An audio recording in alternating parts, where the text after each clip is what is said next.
And I wouldn't go as far as to say that the internet is broken, but I think many people can agree with me that it can be a lot better.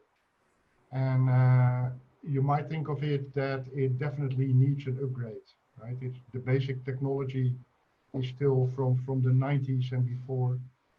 And you, I think you can compare it that nobody still wants to run on Windows 95 anymore. So how to get there? Let's first start out at my personal opinion, and I think many people, or almost any people I know, think the internet is a fantastic development. There's no question about that. The fact that we're all here online, all over the world, sharing this panel discussion, I think is something fantastic, and we should value very, very much. And then, of course, there's all the other fantastic properties of the internet, like the communication it brings between everybody in the world, or many people in the world. Yeah. Right. But as many of you all know, there's also lots and lots of things that are not working fantastic. There's lots of technical flaws or limitations that allow for all kinds of misbehavior. For example, BGP prefix hijacking, as can be shown in many websites. There's many articles on this, where traffic is rerouted on purpose, accidentally, or whatever. Also, there's lots and lots of DDoS attacks going on. This is from the digital attack map. It's like this every day. It's incredible what's going on the internet on misbehavior, and for some reason it doesn't get less. And yeah, when you think about it, to get it less means you have to upgrade the internet or do something about it, implement new technology, or improve technology.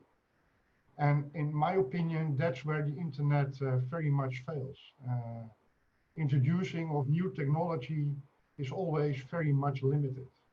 For example, the introduction of IPv6, only 25 years after its introduction, is still roughly around 25 to 30%. I think that's unheard of in a technical environment.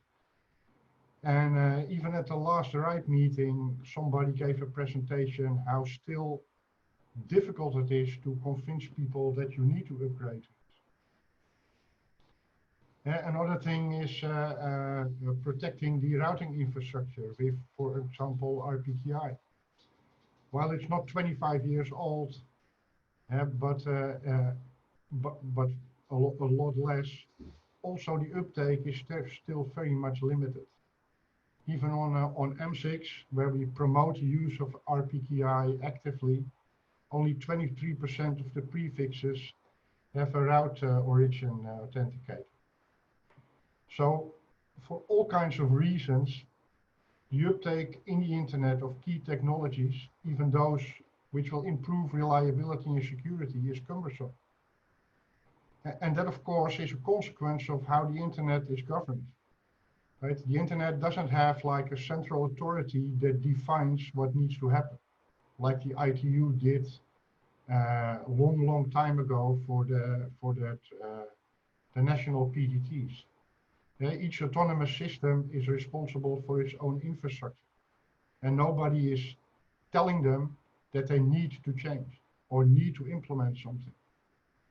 And I'm definitely not advocating a central authority, not at all, but something needs to happen. And if you don't have a central authority, it has to come from the networks themselves. It has to come from the bottom up again, like the internet was built. And that's something I'm advocating, and yeah, this is underlying it. The internet was built on technology basically for an academic environment. And it was never, I think, intended to have a global economy on top of it, a global economy of immense numbers. But we grew into it and we kept it running by a huge effort of many great engineers and developers. But we call it in Dutch houtje touwtje. We do what we need to do to keep it running with all the inherent flaws. So if you think of that, then the internet is not going to change at large. History has shown that that will not happen. And also, many autonomous systems interconnection needs are only limited to a subset of the networks in the internet. For many autonomous systems, for many networks, global reach of the internet is not necessarily necessary. Not always, at least. So in my opinion, I think a way to upgrade the internet is that there needs to be a focus on communities that have a common interest and need to interconnect. And they together can agree and work on standards that improve security, reliability, and performance. IXs are, for example, a good location to build and experiment with this because we have a lot of these networks already interconnected. But you can grow the internet or improve the internet from all these local improvements. For example, AMS-IX is participating in such a consortium, 2STIC, and there we look at alternative technologies to improve security, reliability in interconnection. And one of the technologies there is a protocol called SION that will replace BGP in inter-domain routing. But that's just an example. And my main point is, if you want to change the internet and you don't want a central authority dictating things, you have to do it from the community. Create communities that work on improving between themselves, and from there scale that to form a better global internet again. That's my vision, AMS-IX's vision, and I think the basis for this panel discussion. Thank you.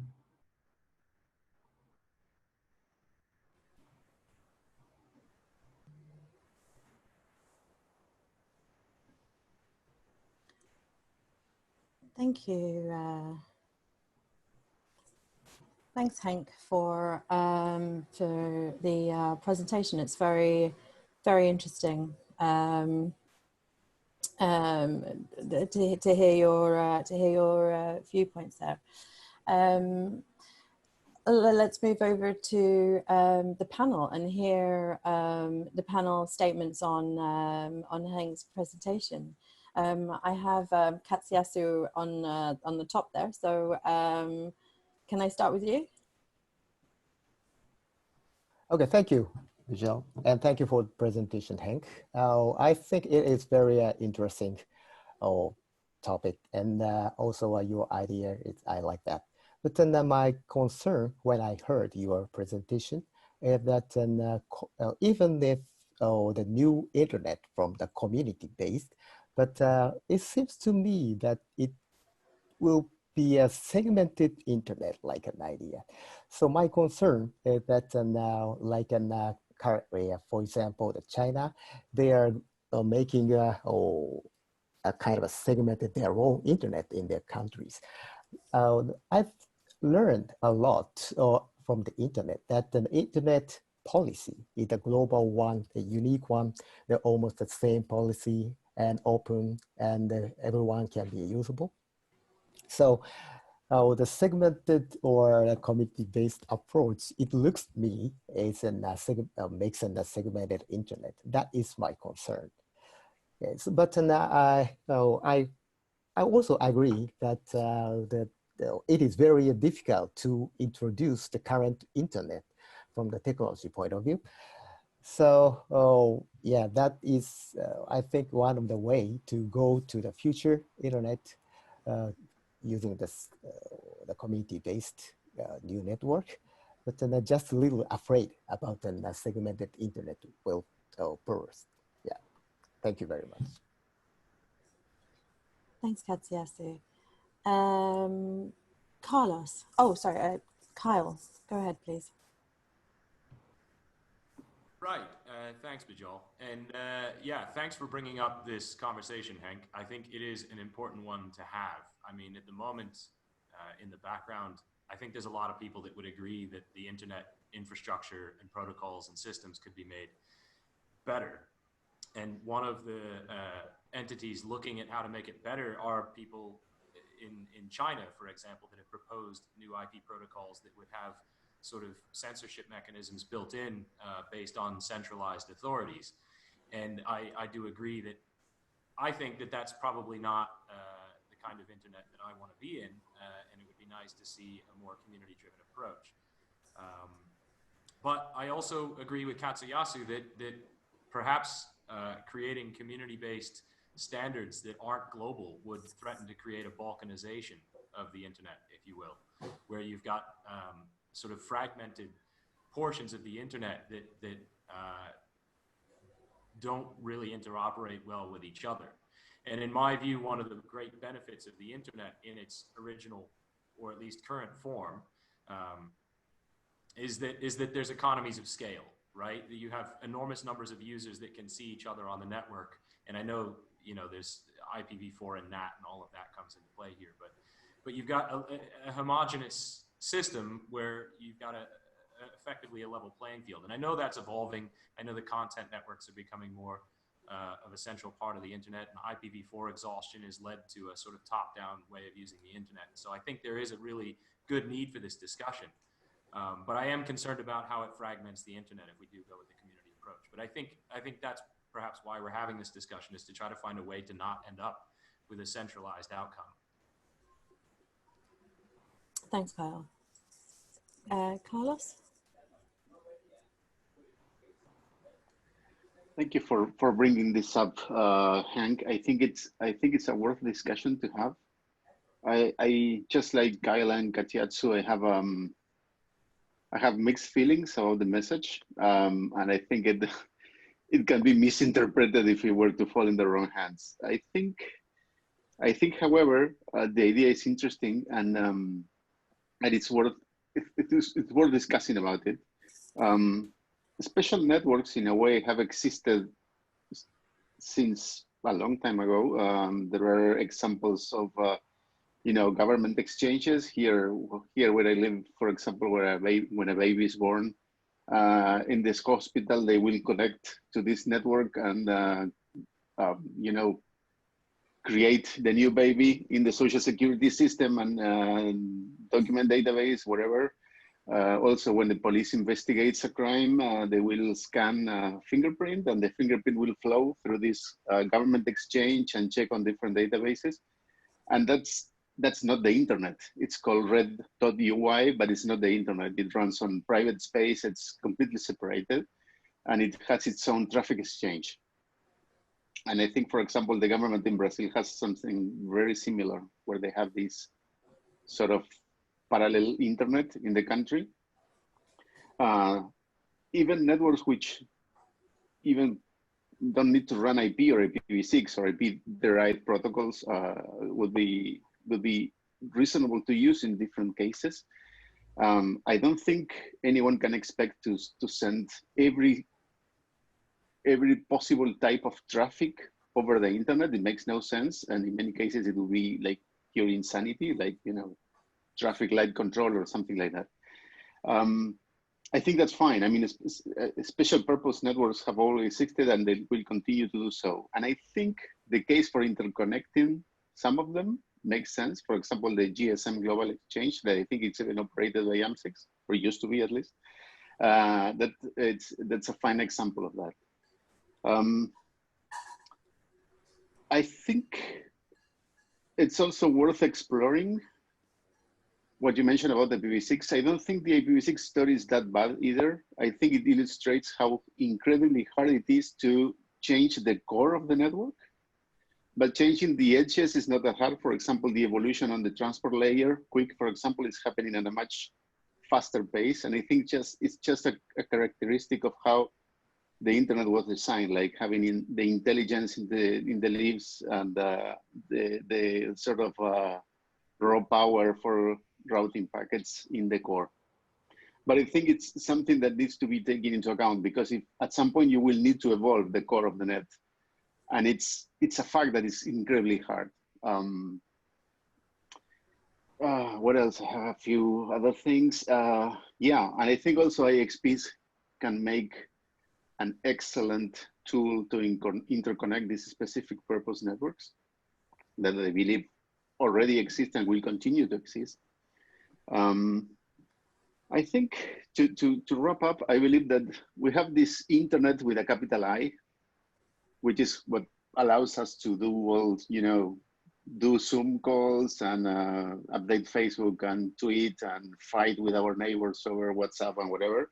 And that's fine. And there's sort of this little, or not so little in some cases, internets with a lowercase I that serve particular use cases. And that's also fine. And that's probably is a good model to continue to grow the interconnected world. Thank you. Thanks, Carlos. Thank you. We have some questions both in the chat and the Q&A. So I'm going to go with the Q&A first, because that's our official way of accepting the questions. So a question from Eric Luz from BIX / AMS-IX. And he asks, with regards to segmented internet, how does that fit in with OTTs and top 10 ASNs linked via PNI to most networks worldwide? Isn't that already segmented? Who wants to take that? Kyle? Oh, sorry, I thought I saw you. I mean, I guess in a way. I mean, I find that is more of an evolution of the existing internet, where you've got all these cloud service providers, which I assume you're using OTT to refer to generally, and their networks sort of expanding globally, and then peering directly with networks at exchange points or PNIs and data centers. So that, yeah, I mean, the internet is evolving in kind of a way that gives me some concern. I'm not sure how to address that. I mean, I grew up in an internet that had more sort of end-to-end connectivity, where I could run a web server in my house, and people were using a lot of individually set up systems and stuff. And today it's all on AWS and the like. And yeah, so I agree in some ways. Thanks, Kyle. Henk, anyone else got anything to add to that? Yeah, I of course see the danger of segmented internets and special purpose internets, but I think it's in the end it's the only way to go. If you don't want to go to an ITU defined network based on a proposal from someone from China or a company from China that dictates how the internet needs to, what the internet needs to look like in the coming years, we have to do it from the internet community ourselves. And in my opinion, you can say IPv6 is not so bad because it already happens on the edge. But in my opinion, IPv6 that dates from the late 90s, nobody would choose IPv6 as it is now if you need to come up with a new internet layer protocol. It's already outdated itself, right? It's so I think that's a complete failed improvement of the internet. So yeah, we have to do something else. And I'm not, of course, saying even if you build dedicated internets or special purpose communities or whatever, the internet at large will still exist for all kinds of purposes. And there will probably be all kinds of gateways there. which will diminish or decrease the security and reliability of the community-based internet. But my vision is that if all kinds of people start working on new technologies in their community somewhere, and they bring it to, for example, the ITF or the IRTF, etc., at one point it becomes again like a standard that can be adopted by others. And then it will not be segmented anymore. I agree with that. I think one of the topics we didn't touch on was the role of the standards organizations. I believe that, without trying to sound snarky at all, there's a reason why the Chinese government didn't take new IP to the ETF and they took it to the ATU. And I leave it at that. I believe that this special purpose network that I mentioned can serve a very useful purpose in being sort of the kickstarters of new improvements, which I think it's something that at some point needs to exist, because that's one of the problems that has been, it's clearly identified in previous work at the ATF, what they call the ossification of the network stack, because it's really, really hard to change the core of the net. And that's an issue, but because, yeah, you can do tunneling and, you know, all sort of tricks of trying to map the new protocols over the old ones, so you don't have to change the core of the net. But that can take you that far, right? That there's a limit to how many things you can tunnel over each other, and at some points it becomes very inefficient. For example, Quick had to make, which in my opinion is a very ugly assumption, which is it's impossible to change. It's impossible to map a new protocol directly over IP, because there's so much craft and all configurations baked into the network that the only possible way of actually making a new transport layer work is to map it over UDP. Yeah, you can say, yeah, UDP is just like what, 8 bytes more. But anyways, from an architectural point of view, it's really ugly. You know, you're doing like sort of a tunnelish thing. It's sort of a hack, if you will. But yeah, they had to make that decision, because otherwise it would be very, very hard to introduce a new transport layer in the internet. And that's something that needs to be at some point tackled. I agree with you that IPv6 is probably, it's like mid-90s technology. Probably if you were to design it today, you would do something very different. I think it's all part of this sort of big experiment that the internet is. We did something that got a bit out of control, that was IPv4. Then we decided that we needed to fix that, and we chose a path ignoring the fact that changing the core of the network is very hard. I guess in the future we'll be smarter than that. We'll take that into account. We know that changing the core is hard, and we'll design IPv8 or IPv10 or whatever, IPv12, taking that into account. I don't know how, but yeah, it's like it's a sort of a very, very hard lesson learned there. Thank you, Carlos. Okay, so I would like to say just one comment. So yeah. To fix the flow, the main idea of Henk, that to fix the flow of the current internet is very important. And community-based approach is one of the approaches to renew the internet. And I do not claim on that, even if I say that segmented internet, I do not like. But yeah, so to change, to build or to renew or improve our internet, much better one is very important. So lot of technologies, maybe it is very slow to deploy, but we should try to introduce to the technologies to fix the flaws.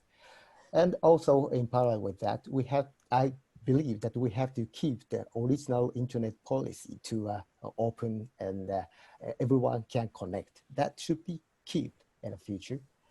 Yeah, so that is what I like to say. Thank you. Thanks, Katsiasu. And that actually nicely leads us on to the next question we have, which is from Victor. Apologize now if I say your last name wrong, Regis, from SIDN. And the question is, what is your opinion about the openness of the IP community, IETF, IRTF, RIRs, around new improved internet network protocols initiatives, and how best to play that community?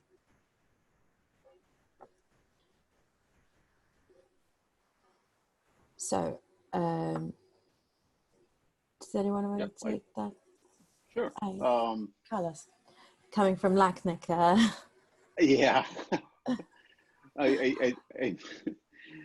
I'm also trying to participate on the ATF, so it's dear to me. I think the ATF has a lot of problems, but it's much better than many other venues for, you know, trying to bring a technical idea to fruition.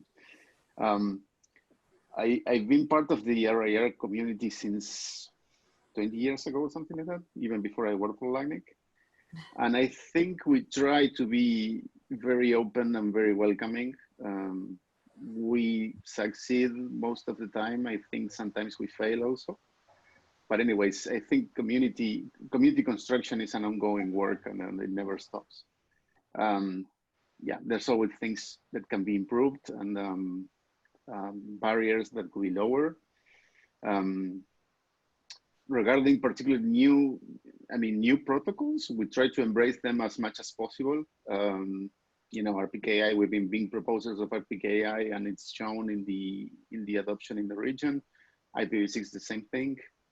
DNSSEC, although DNS is not really within our, you know, main remit. Interconnection as well, even it's not like a technology per se, is something that we believe it's important, and we try to work together with the IXPs in the region. We have good friends with AMS-IX Caribbean, and we love to go to Curacao to do events because, you know, Caribbean is beautiful. Yeah, I think we try to. I mean, we strive for openness, and we try to be as welcoming, as open-minded as possible. Yeah, thanks, Carlos. Yeah. Henk? Yeah, I mean, so I think I said it in my presentation also, like the current state the internet in is, I mean, in the end, it's all the responsibility of the networks themselves. But there are these organizations that are some way govern the internet. And if you look at the state of the internet, I really question if they did a good job. And my main concern is that most of these organizations focus on current technology and small adjustments on what's there, instead of thinking on a bit of a larger scale.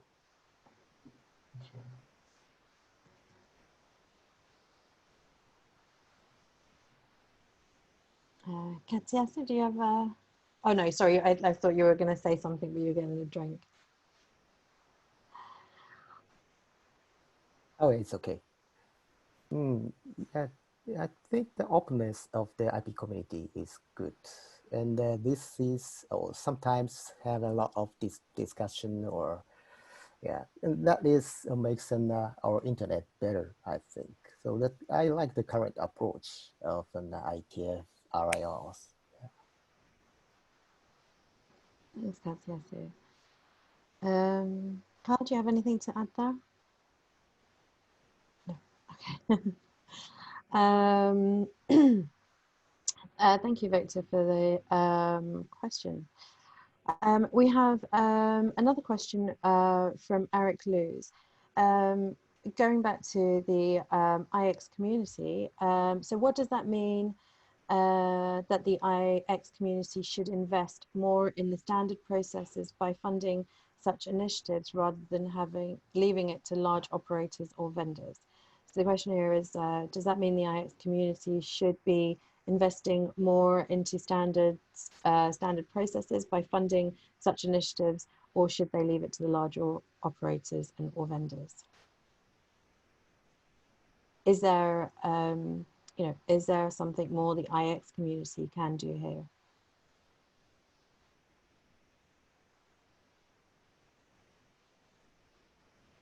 Yeah. Henk. Yeah, I think there might be a role for IXs there. It's difficult because we don't run the networks. We just interconnect them. So we don't have an immediate view on all the issues that go on in the networks. But of course, we get a lot of information from a lot of different networks that connect through us with each other. And yeah, we might play a role there. But Yeah. I mean, coming from a Euro-IX point of view, I think you know, IXs are in a really good position to you know, platform to do this kind of work, because like Henk said, you know, they're all the networks that connect there, they can pass on the message, they can openly talk about these issues, and in general, IXs are, you know, seen as trusted organizations that you know, want to do the best for the internet as well. So I'll just add my little say there on the IX community. Yeah, if I may complement that, Vijal. Yeah. I don't run an IX, but I work closely with the IX community in my region, and one of the things that the IX community is very good at is exactly that, as building community. I mean, we like to work with the IXs in the different countries because when we go there, the IX is able to bring together most of the operators in a country. Usually there's only one or two missing. And I think this capacity for community building is often overlooked, but I think it's extremely important and extremely relevant. And the person who asked the question, I do believe that not only IXs, but the community in general, with the sort of smaller operators, if you will, and the community in general, we should be more active in standards development, because this is actually where you can shape whatever the future internet would look like. And one of the things, not only developing standards, but I think one of the step backs we need to take is to actually analyze what are the core values we want to preserve in the internet. I mean, it doesn't matter whether the internet actually runs IPv4, IPv6, or IPv whatever, or if we route using BGP or static, it doesn't matter, actually. What it matters is that we want to preserve certain core values. And I want to mention something that Kyle said. It's like, yeah, definitely. I also grew up in the internet where you could run a web server in your, you know, basement or, you know, living room. And that's fine, and it's great. And I think that's one of the core values we need to preserve: the ability to innovate and the ability to develop new services and you know, and just connect them to the net without asking permission from some, you know, telephone company or telephone authority like it was in the past. Yeah, I think no, exactly, and it's discussions like this that bring awareness to, you know, topics that we're discussing, and then you know, hopefully it brings further discussions, and then you know, potentially some actions that we can you know, as a community take to try and make things better. So thank you. Kyle, do you have anything to add there? Yeah, I mean, I agree with everything everybody said on this topic before me. I think IXPs, at a minimum, have to be responsive to the market that they operate in, and in a predictive way, if possible, to sort of foresee where there's demand. And if you don't do that as an internet exchange, even just thinking on an individual level, you'll become less relevant over time as other, you know, proprietary exchanges, for example, might form up around you because there is a demand that you aren't accommodating. So I think IXPs have a role to play in this. I don't know how much, I'm not sure in my mind how much IXP should be steering the discussion, but I think the IXP should be part of the discussion. So yeah, I just a couple cents to add there. I think everybody else illustrated points that I also agree with. So yeah. Thanks, Kyle. Moving on to the next question. We have a question from Brajesh Jain. And he says, who would have control if community-based network evolves? Henk?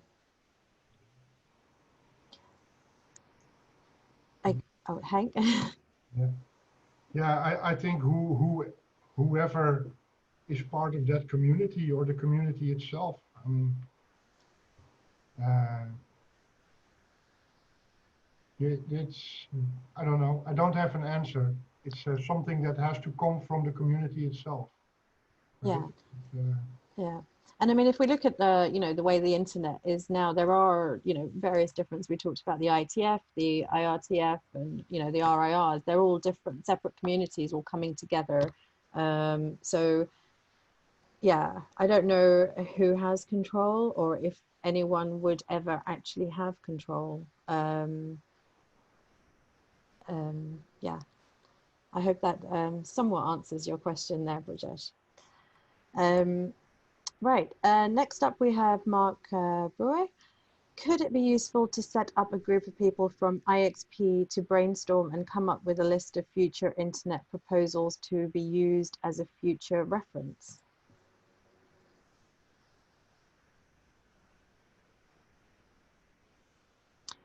So we already have a number of the IXPAs. So there's already the regional IXPAs that can have this discussion. So LAC-IX, APIX, AF-IX, and Euro-IX.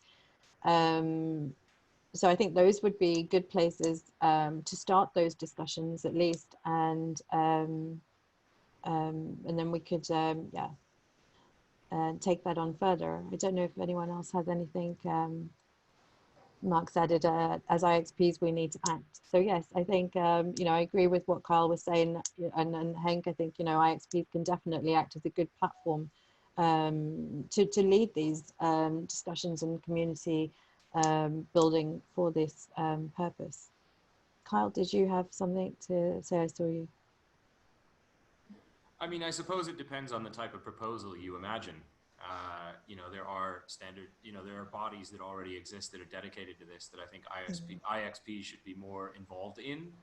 But as an IXP operator myself, I'm imagining like coming up with a list of proposals for the internet. And if it's related to protocols and things like that, that's not really my, I don't feel like that's my core area of expertise and you know, a way that I could spend a lot of my time, because I'm really focused on sort of adapting to the needs of my networks in my catchment area, right? And trying to grow the interconnection ecosystem. And I think that's, again, that goes back to how much IXPs should drive the conversation rather than be responsive to it. And I think there's a balance somewhere in between. Like I don't imagine that the Uganda Internet Exchange Point is really in a position where I could try to steer the discussion of what protocols my network should be using to talk to each other.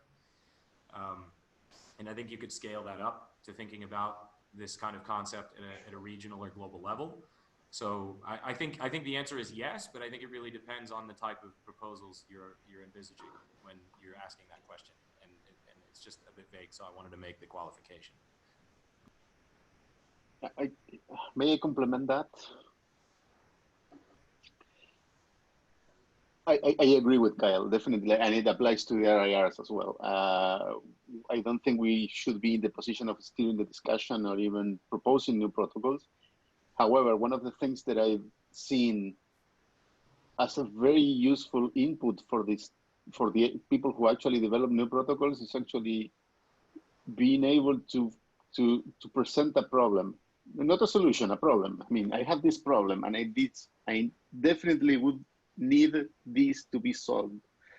And that sort of problem statements presentation have been very useful in IETF discussions, because they actually frame the creation of the new protocols. In fact, one of the things that it created a lot of discussion, a very useful discussion, was a presentation by a person, I believe he's from South Africa. I'm not sure though. I think he's the founder or the CTO of Liquid Telecom. He made a presentation about the shortcomings of IPv6 MPLS transport. And he didn't have a solution. He just framed and expressed in a very clear manner the problem he had. And that was very, very useful for the working group. And I think we need more of that in the ATF. And that's something all of us can contribute. Hank. Yeah, I agree. I don't think the IXs are in a position to steer the discussion or have a major influence of where the technology goes. But what we are in is an excellent position to facilitate the discussion, just by being the intermediary between all these networks that are on our platforms, right? And then in organizations like Euro-IX, all this knowledge gets together with even more networks that get connected. So I think that's mainly where our role is: facilitate the discussion, facilitate the platform to experiment, facilitate use of new technologies, and etc. I think that's where the IX's role can be. Yeah, thanks, Hank. Yeah, I agree. I agree with Hank. So IXP cannot do all kind of things, but we can take an initiative to do what we can do. Like an RPKI, that is a small step to be more secure world. So IXPs can do a good role to promote the ISPs to sign their route prefixes, and to promote within the route servers to check and this route is valid or invalid. So if we can do all the IXPs or not, but almost ISPs can do that, then we can change the world. So not we can do everything, but we can have something we can do. So let's do that as an IXP. And that is, I think, the very important role of us.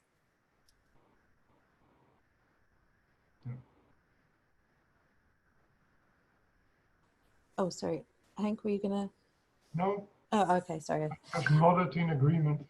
No, no, I agree. I think you know, IXs are in a great position to have these discussions, and you know, like I said, I think bringing awareness about the issues and things that we can do also is really good, because you know, for people that are new coming into the industry who aren't as well versed about you know, how the internet started, how it's developed, it's really good for them also to hear, you know, how it works and how it all comes together.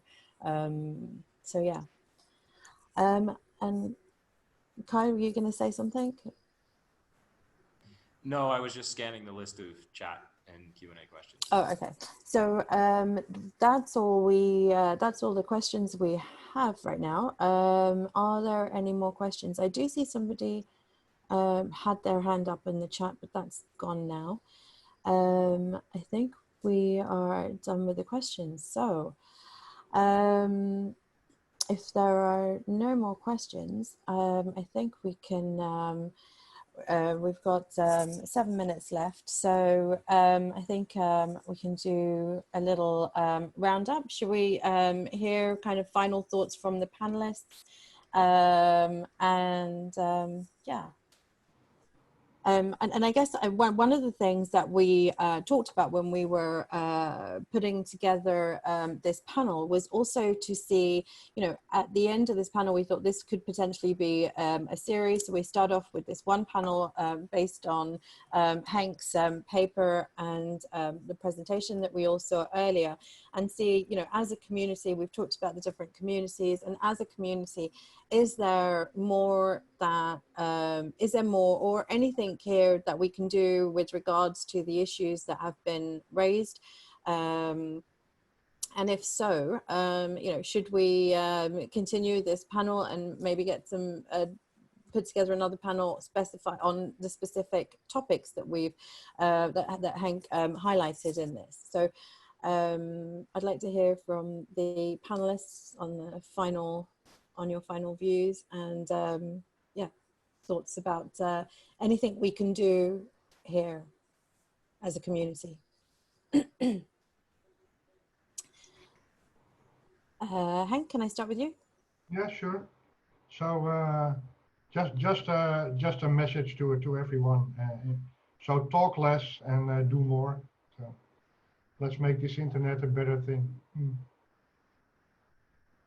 So you do think there is, excuse me, so you do think there is something that we can do here as a community, bring awareness, potentially, you know, look at what other, we don't want to say the internet is broken, but look at what flaws there are and how we can overcome those. Yeah, there's many initiatives going around the world, right? There's M6 is participating in this two-stick consortium, but there's many similar things going on in many other countries.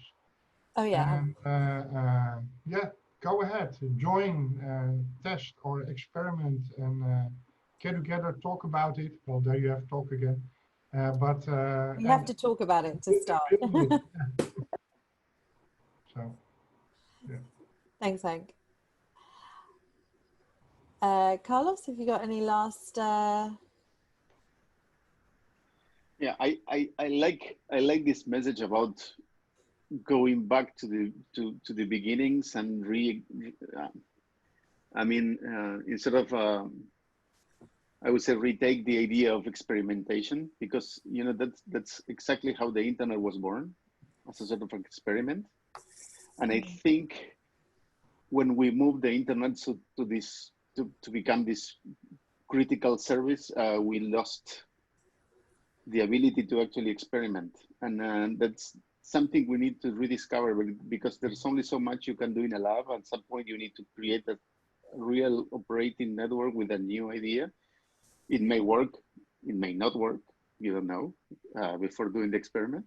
And I think that's a very nice message that Henk has there, and I think it's I like that. I like going back to the ability to experiment, and that I believe is one of the core values of the internet: the ability to experiment and to innovate. As to the public internet, the internet with a capital Y, I'm not sure it's broken. I mean, could be better, definitely. And I think the analogy that I like to use is it's like a city street. It's been there for centuries, and it's at some point it's been more broken and more fixed, and it will be more broken in the future, and someone will have to mend it. And it's just the way it is. It's been there for centuries, and it will be there. And I think that's where the public internet is going. And thank you very much for the opportunity. I love the discussion. Thanks, Carlos. Kyle. Yeah, I just wanted to also say thanks for bringing up the discussion. It's something that I personally haven't thought about enough, you know, because there's a lot of evolutions happening on the internet at the same time, for commercial reasons, for political reasons, and so on. And the question is, how do we get to the outcome that's best, right? I mean, and then there's questions about how to define what is best. And in my mind, that is, you know, the purpose of the internet to me is about liberating the edge. And, you know, to that end, I'd like to see an outcome that ensures that we do have, or at least maintain some semblance of end-to-end connectivity. You know, and to that end, you know, touching on the IPv6 conversation, I mean, I don't think IPv6 is a waste of time. I know it's been hard to get rolled out across the internet, but I think, you know, having a public IP address at the edge, if we can ever reach that goal on a wide scale using IPv6 and bringing the internet back to that sort of end-to-end nature would be brilliant, even if it's not the entirety of the internet, as long as it's there. So I've really enjoyed the discussion. I think we should do more of these, and thanks for bringing up the topic. Thanks, Kyle. Katsiasu. Yeah. Oh, I like the message of the Henk, or the action. That is, and I think action is the power and the origin of the power of the internet. So we remind that, and thinking and taking action to build a better internet.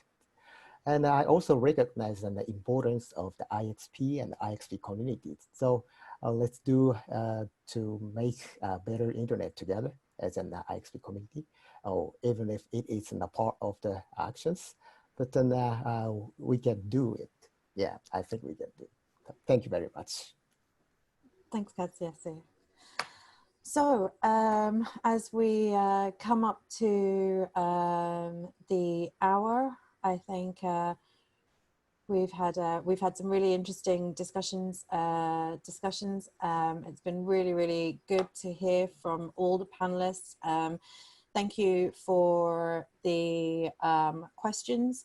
We obviously have a little bit of work to do here. We'll take it back to the panelists and see if there is an opportunity to you know, do something on this topic, but maybe something different, or we will, I'm sure we'll be in touch. Before I say goodbye to everyone, I just wanted to say a really big thank you to Henrika from AMS-IX and Rebecca from Euro-IX for doing all the background work and putting this together, contacting the panels and so forth. So thank you both very much for putting this panel together. Thank you everyone for joining us. It's been great to have you all here. Thanks again for the questions. And I think this will be available on video. So if you've missed it or you want to watch something again, we'll be sending an announcement of that in the next couple of days. So with that, there are no more comments or questions. So I'll say everybody have a good rest of the day, evening, and hopefully we will see you all soon. Thanks everyone. Bye-bye. Bye.